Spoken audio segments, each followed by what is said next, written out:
靈修分享，日期2025年12月30日。經文約書亞記24章14至24節。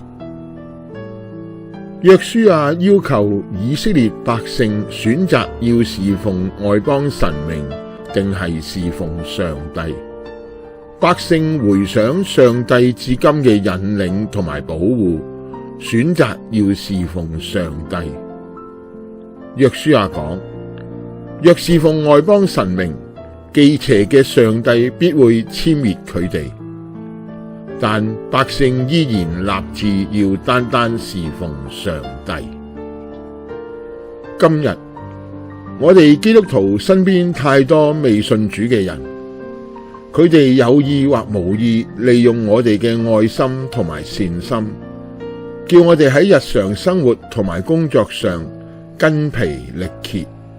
再加上教會內亦有少數唔敬虔同埋自以為是嘅基督徒，佢哋常常強詞奪理，往往利用聖經嘅經文向我哋情緒勒索，迫使我哋聽從佢哋，叫我哋無法喘息。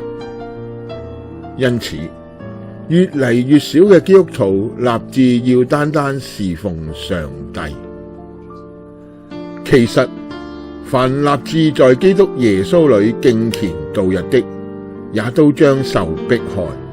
只是作惡的和騙人的將變本加厲，迷惑人也被人迷惑。